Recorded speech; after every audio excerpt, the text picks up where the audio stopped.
Shalom teman-teman. Gimana, ada sukacita hari ini? Luar biasa. Ya, untuk memulai persekutuan kita pada hari ini, kita mau bersama-sama kita pujikan lagu Segala Puji Syukur.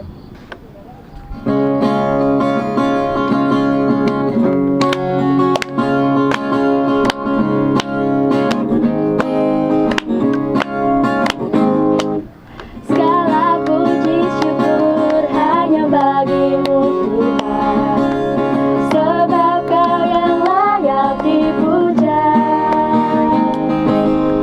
Kami mau bersorak tinggikan nama-Mu. Haleluya. Soraklah haleluya, soraklah haleluya. Haleluya. Soraklah haleluya, soraklah haleluya. Haleluya.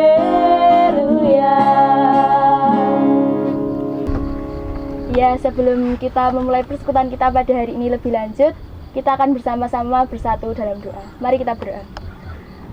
Ya Tuhan Allah Bapa kami yang bertata di dalam kerajaan surga, ya Bapa, saat ini Bapa, kami hendak memulai persekutuan kami pada hari ini. Kiranya Kau memberkati kami Bapa dari awal hingga akhir nanti Bapa, dan kiranya Kau juga berkati Bapa Mbak Rahel yang nanti akan sharing kepada kami bersama-sama Bapa. Kiranya Kau mau berkati beliau Bapa. Ampuni segala dosa serta kesalahan kami Bapa. Hanya di dalam nama-Mu kami berdoa. Haleluya. Amin. Ya, selanjutnya kita mau bagi berkat. Siapa dulu yang mau bagi berkat, Mbak Epi? Mbak Dia dulu aja. Mbak Cantika dulu aja. Ya. Shalom teman-teman. Shalom. Berkatnya bentar lagi udah mau masuk tahun ajaran baru. Puji Tuhan naik kelas. Terus puji Tuhan liburannya menyenangkan. Terus masih diberi kesehatan. Makasih. Sama-sama. Yeay. Ya. Selanjutnya, Mbak Dea. Mbak Dia aja. Saya terakhir. Shalom. Shalom. Berkatnya itu banyak banget. Saya itu minggu-minggu yang lalu itu habis kehilangan ibu saya. Tapi saya bersyukur karena Tuhan tuh selalu melingkupi keluarga kami, dan Tuhan tuh selalu memberikan kekuatan kepada saya untuk saya terus melanjutkan kehidupan saya. Terima kasih. Semangat Mbak Dia. Semangat, Mbak Dia. Ya, selanjutnya langsung aja. Silakan. Mbak Epi dulu. Ya, shalom. Shalom. Berkatnya ya hampir sama kayak Cantika. Puji Tuhan udah naik kelas 12. Terus ya sebentar lagi juga mau masuk. Besok Senin udah mulai masuk tahun ajaran baru. Ya, semoga bisa berjalan sesuai rencana Tuhan. Amin. Selanjutnya mau ngapain nih Mbak Epi?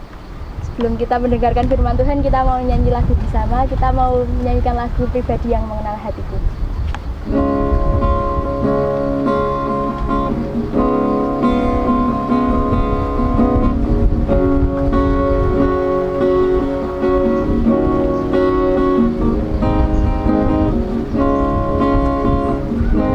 Seperti rusa yang haus, rindu aliran sungaimu.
Ya, selanjutnya kepada Mbak Rahel dipersilahkan. Shalom teman-teman. Gimana nih kabarnya selama pandemi? Membosankankah di rumah? Atau teman-teman sudah mulai menjalani kehidupan new normal? Ada yang sudah ke pantai? Oke. Semoga keadaan teman-teman tetap dalam kondisi sehat ya. Sebelum kita memulai firman pada hari ini, alangkah baiknya kita berdoa terlebih dahulu. Mari kita berdoa.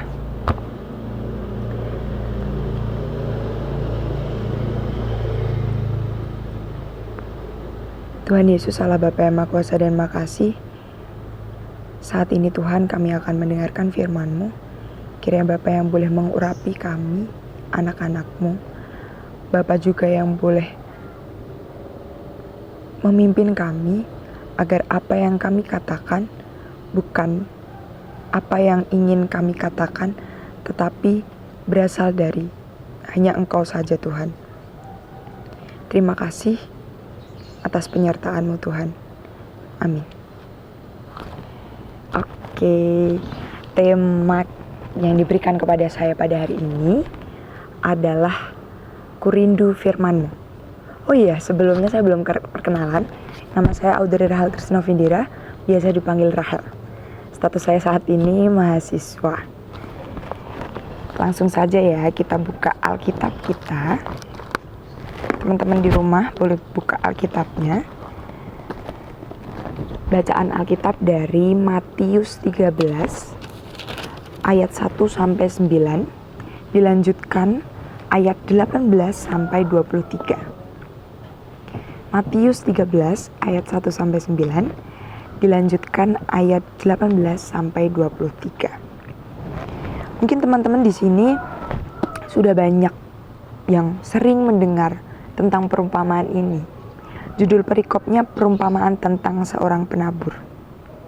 Tapi saya tidak akan membacakan seluruhnya baru memberikan maknanya. Saya akan langsung kupas satu-satu. Saya bacakan dulu ya. Pada hari itu, keluarlah Yesus dari rumah itu dan duduk di tepi danau. Maka datanglah orang banyak berbondong-bondong lalu mengerumuni dia, sehingga ia naik ke perahu dan duduk di situ.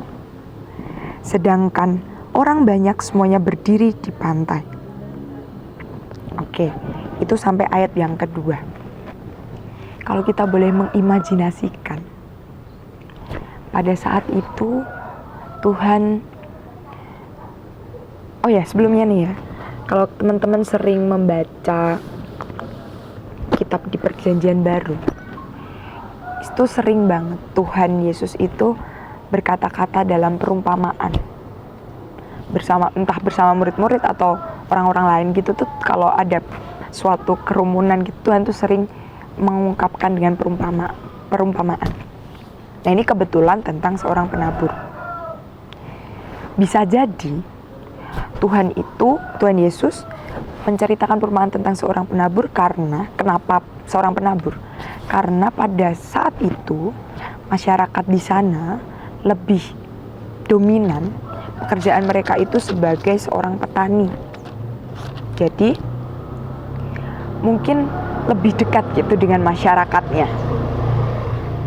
Untuk menjelaskan ke orang-orang di sekitar sana tuh lebih nyaman gitu, karena mereka ikut merasakan bagaimana menjadi seorang petani gitu. Nah, kalau kita boleh berimajinasi, jadi Tuhan kayak pengen cerita gitu kan. Terus banyak orang yang ingin mendengarkan cerita Tuhan. Makanya di sini dikatakan, datanglah orang banyak berbondong-bondong lalu mengerumuni dia. Saking banyaknya orang yang datang, sehingga ia naik ke perahu dan duduk di situ. Jadi kalau kita lihat di teks lain, danau yang dimaksud di sini itu Danau Genesaret. Kemudian beberapa hari yang lalu saya search Danau Genesaret itu yang gimana sih? Saya search kan, ternyata seluas itu.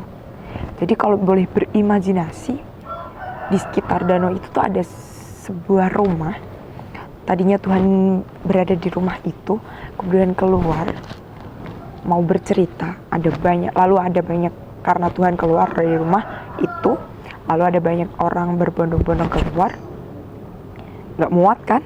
Saking nggak muatnya, biar semuanya bisa mendengarkan, Tuhan pindah tuh ke perahu. Tuhan pindah ke perahu dan orang-orang berdiri di pantai. Saya sempat bingung, pantai kan berarti laut ya. Terus kalau saya lihat-lihat, danaunya tuh emang kayak lautan gitu loh, danaunya luas. Nah, jadi pantai di sini maksudnya tepi danau. Orangnya berdiri di pantai, tepi danau. Orang-orang banyak. Kita lanjutkan di ayat ketiga. Dan ia, Yesus, mengucapkan banyak hal dalam perumpamaan kepada mereka. Katanya, adalah seorang penabur keluar untuk menabur. Oke, ini udah mulai ada perumpamaannya nih. Kira-kira teman-teman tahu nggak penabur yang dimaksud di sini siapa? Ya betul sekali, Tuhan. Tuhan datang untuk menabur. Menabur apa? Biasanya menabur itu menabur benih ya. Oke, kita lanjutkan dulu. Pada waktu ia menabur, sebagian benih itu jatuh di pinggir jalan. Lalu datanglah burung dan memakannya sampai habis. Sebagian jatuh di tanah yang berbatu-batu, yang tidak banyak tanahnya. Lalu benih itu pun segera tumbuh, karena tanahnya tipis. Tetapi sesudah matahari terbit, layulah ia dan menjadi kering karena tidak berakar. Sebagian lagi jatuh di tengah semak duri, lalu makin besarlah semak itu dan menghimpitnya sampai mati. Dan sebagian jatuh di tanah yang baik, lalu berbuah. Ada yang 100 kali lipat, ada yang 60 kali lipat, ada yang 30 kali lipat. Siapa bertelinga, hendaklah ia mendengar. Itu sampai di ayat yang ke-9. Sampai sini udah kayak bertanya-tanya ya. Ini maksudnya apa sih? Oke, karena tadi kita udah tahu penabur itu maksudnya Tuhan. Tuhan sang penabur. Sekarang kita tengok lagi. Benih di sini maksudnya apa? Iya, benih di sini maksudnya firman Tuhan. Jadi Tuhan datang untuk memberitakan firman, untuk memberikan firman kepada manusia. Kemudian tempat-tempat yang tadi, ada 4 tempat, pinggir jalan, di tanah yang berbatu-batu, di semak berduri, dan di tanah yang baik. Itu apa maksudnya? 4 tempat itu maksudnya hati kita. Oke, kita tengok ayat selanjutnya. Kita lanjutkan di ayat 18-23. Karena itu, dengarlah arti perumpamaan penabur itu. Kepada setiap orang yang mendengar firman tentang kerajaan surga, tetapi tidak mengertinya, datanglah si jahat dan merampas yang ditaburkan dalam hati orang itu. Itulah benih yang ditaburkan di pinggir jalan. Kalau kita mau kembali lagi di ayat yang keempat, ayat keempat itu dikatakan benih yang jatuh di pinggir jalan akan dimakan oleh burung sampai habis. Itu menggambarkan hati kita yang mengeras. Jadi jatuh di pinggir jalan itu kan jalan gak ada tanah. Jadi benih tidak akan tumbuh. Nah, ketika hati kita mengeras, tidak mau mendengarkan firman Tuhan. Jadi kita mendengar firman, tapi kita tidak mau mendengarkan dan tidak mau mengerti firman Tuhan. Ya firman itu akan sia-sia. Dan di sini dikatakan datanglah si jahat dan merampas yang ditaburkan dalam hati orang itu. Hati orang itu yang dimaksudkan di sini mengeras, tidak mau mendengarkan firman. Dan burung tadi itu menggambarkan si jahat.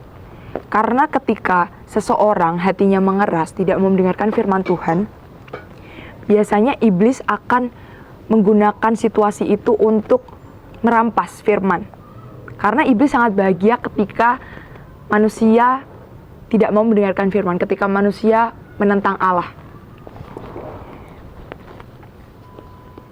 Ya, contoh kecil, misalnya ya, kita disuruh orang tua kita buat mandi.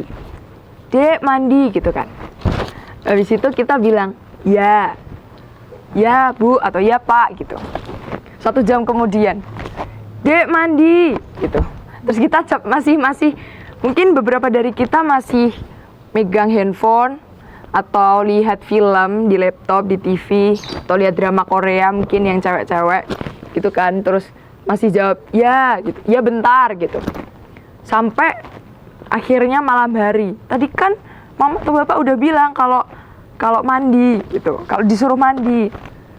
Dengar gak sih gitu? Misalnya biasanya orang tua kita kadang seperti itu. Nah, di situ memperlihatkan kalau kita tuh sebenarnya mendengar orang tua kita menyuruh untuk mandi, tapi kita tidak melaksanakannya karena entah malas atau asik main handphone atau chattingan dengan pacarnya mungkin, atau lihat YouTube dan lain sebagainya. Kita terlalu asik dengan dunia kita sendiri sampai kita melupakan atau mengabaikan perintah orang tua kita. Nah, itu seperti halnya saat kita mendengarkan firman Tuhan. Kita mendengar bahwa Tuhan itu berfirman, kasihilah sesamamu manusia seperti dirimu sendiri, kasihilah musuhmu dan lain sebagainya. Tapi kita tetap menyakiti hati orang lain, kita tetap membenci orang lain. Berarti kan kita hanya mendengar firman tapi tidak mendengarkan, dan kita tidak melaksanakan. Bagaimana mungkin melaksanakan dalam kehidupan sehari-hari kalau kita saja mendengarkan tidak mau. Seperti itu. Selanjutnya di ayat yang ke-19, ayat yang ke-20, benih yang ditaburkan di tanah yang berbatu-batu ialah orang yang mendengar firman itu dan segera menerimanya dengan gembira. Tetapi ia tidak berakar dan tahan sebentar saja. Apabila datang penindasan atau penganiayaan karena firman itu, orang itu pun segera murtad. Kalau di ayat sebelumnya, yang di perumpamaannya, benih yang jatuh di tanah berbatu-batu itu tanahnya tipis. Ketika tanahnya tipis, benih itu memang segera tumbuh. Benih itu akan cepat tumbuh. Tapi karena tanahnya tipis, benih itu yang tumbuh, tanaman itu yang tumbuh, tidak berakar kuat. Ketika matahari terbit, ketika ada matahari, tanaman itu akan layu, mati. Itu menggambarkan sisi kita. Saat kita mendengarkan firman, misalnya kita mengikuti persekutuan, kita mengikuti ibadah, kita bersemangat, kita bersukacita. Kita mendengarkan firman Tuhan dengan bersukacita, kita menerimanya dengan sukacita. Bahkan kita pulang masih membawa firman itu, kita masih bersukacita. Wah, tadi firmannya pas banget nih gitu. Tapi setelah 1 minggu kemudian, kita merasa ada masalah, kita merasa ada penindasan. Kalau di sini dikatakan ada penindasan atau penganiayaan karena firman itu. Mungkin ada teman kita yang tiba-tiba membenci kita atau bagaimana, masalah masing-masing, pergumulan dalam hidup kita. Tiba-tiba kita melupakan firman yang telah kita dengarkan waktu ibadah atau waktu kita persekutuan dan lain sebagainya. Yang membuat kita jadi, kenapa sih aku harus mengasihi dia, sedangkan dia saja tidak berbuat baik padaku, sedangkan dia saja menyakiti hatiku. Kenapa aku harus mengasihani dia, kenapa aku harus membantu dia? Kadang-kadang kita berpikir seperti itu, karena saat masalah datang, saat sesuatu kita mendapatkan penindasan, kita merasa tidak perlu melakukan firman itu. Selanjutnya, perumpamaan yang ketiga, yang ditaburkan di tengah semak duri ialah orang yang mendengar firman itu. Lalu kekhawatiran dunia ini dan tipu daya kekayaan menghimpit firman itu sehingga tidak berbuah. Semak duri. Jadi kalau tumbuh di semak duri, yang lebih tumbuh itu semak durinya. Sehingga benihnya susah akan tumbuh. Karena banyak semak duri yang menghimpit. Bisa kita gambarkan gini. Misalnya, kita itu mau ujian. Terus teman-teman kita itu pada nyontek. Sebenarnya kita tuh punya jiwa yang, aku ujian harus mengerjakan dengan jujur. Aku akan jujur. Dan sebenarnya kita seorang yang jujur. Mau berapapun nilainya, aku akan tetap mengerjakan ujian dengan jujur. Tapi mungkin ada beberapa hal yang membuat kita pada akhirnya tidak jujur. Mungkin ada orang tua dari kita yang, Dek, tahun ini atau semester ini nilainya segini ya, nilainya A, atau bagaimana? Kalau nilainya A nanti dapat dapat ini gitu. Misalnya ada sebuah dorongan kayak gitu. Kemudian teman-teman di sekitar kita, teman-teman dekat kita mencontek. Itu membuat kita menginginkan sesuatu kan, karena tadi udah dijanjikan kita mau dibelikan sesuatu, kita pengen dapat nilai bagus atau kita malu mendapatkan nilai yang jelek, maka kita jadi mengabaikan firman Tuhan karena banyak godaan-godaan dari luar yang membuat kita ingin melanggar firman Tuhan. Begitu. Jadi kita ikut-ikutan teman kita yang lain, saat ujian kita ikut mencontek. Ada sesuatu yang menghimpit firman itu sehingga tidak berbuah. Tapi di sini juga ada kata ditipu daya kekayaan, kekhawatiran dunia. Mungkin kalau kita belum mengalami ya, mungkin untuk orang-orang yang sudah bekerja, mungkin akan berpikiran untuk korupsi karena tuntutan gaya hidup. Jadi membutuhkan uang lebih gitu. Tipu daya kekayaan karena orang-orang lain punya harta berlimpah gitu sepertinya. Seperti kelihatannya seperti itu. Membuat kita ingin juga membeli motor baru, membeli mobil dan lain sebagainya. Tapi untuk kita remaja, contoh kecilnya adalah ujian tadi. Selanjutnya ayat yang terakhir, yang ditaburkan di tanah yang baik ialah orang yang mendengar firman itu dan mengerti. Dan karena itu ia berbuah. Ada yang 100 kali lipat, ada yang 60 kali lipat, ada yang 30 kali lipat. Di sini adalah ayat yang menjadi kunci di perenungan kita pada hari ini. Tuhan menginginkan kita, Tuhan menghendaki untuk kita selalu merindukan setiap firman Tuhan. Ketika kita menempatkan diri kita menjadi tanah yang baik, ketika firman Tuhan atau benih itu ditanamkan jatuh di tanah yang baik, maka akan tumbuh suatu tanaman. Nah, ketika firman Tuhan kita dengarkan dengan baik, kita resapi, menjadi rema dalam hidup kita, kita bisa mengerti. Maka, dan tidak hanya mengerti, kita tidak hanya mendengar, tapi juga mendengarkan, memahami, dan melaksanakan dalam kehidupan sehari-hari. Maka tanaman itu atau benih yang tadinya jatuh di tanah yang baik itu akan berbuah. Bisa 100 kali lipat, bisa 60 kali lipat, atau bisa 30 kali lipat. Perenungan kita pada hari ini mengajak kita untuk selalu merindukan firman Tuhan. Sedikit demi sedikit kita tanamkan dalam hati kita. Kita menyiapkan tempat untuk firman Tuhan. Kalau menjadikan tanah yang baik gitu. Sedikit demi sedikit ada 30 kali lipat, 60 kali lipat, walau sampai 100 kali lipat. Walau kita tidak mungkin 100% akan sempurna dalam berbuah, tapi setidaknya kita telah berusaha untuk selalu merindukan firman Tuhan dalam kehidupan kita dan melaksanakan dalam kehidupan sehari-hari. Oke teman-teman, selamat menjadi seseorang yang berbuah, selamat untuk selalu merindukan firman Tuhan dalam kehidupan kita semua. Amin. Mari kita berdoa. Tuhan Yesus Allah Bapa yang Maha Kuasa dan makasih. Terima kasih atas firman-Mu Tuhan. Pada hari ini kami belajar untuk menempatkan hati kami untuk menerima firman-Mu Tuhan, untuk selalu merindukan firman-Mu dalam kehidupan sehari-hari dan melaksanakan firman-Mu bukan hanya menjadi pendengar Tuhan, tetapi mampu mengaplikasikan dalam kehidupan kami. Terima kasih Tuhan atas berkat-Mu. Kami serahkan seluruh kehidupan kami ke dalam tangan kuasa-Mu. Di dalam nama Tuhan Yesus Kristus kami berdoa dan mengucap syukur. Haleluya. Amin. Ya, terima kasih kepada Mbak Rahel yang sudah menyampaikan firman pada hari ini. Ya, dari firman tadi, hendaknya kita bisa menjadi benih yang jatuh di tanah yang baik, agar kita senantiasa merindukan firman Tuhan di dalam kehidupan kita sehari-hari. Ya, amin. Selanjutnya kita mau menutup persekutuan kita. Sebelumnya kita mau berdoa dahulu. Mari kita bersatu dalam doa. Allah Bapa yang bertata dalam kerajaan surga, terima kasih ya Bapa atas segala berkat yang Kau berikan kepada kami. Terima kasih ya Bapa, karena Kau telah melingkupi kami dalam kami menjalankan persekutuan kami.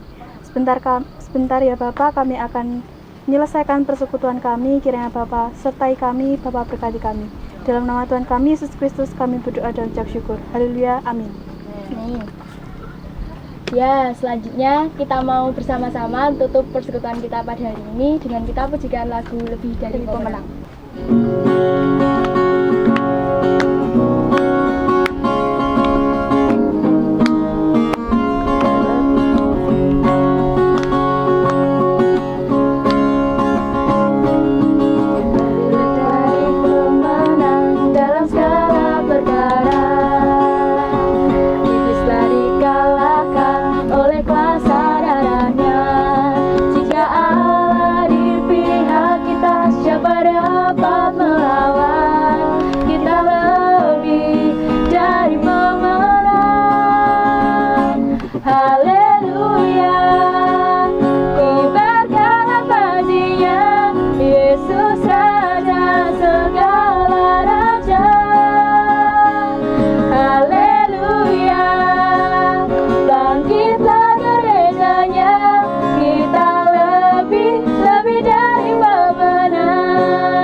Persekutuan kita pada hari ini telah selesai.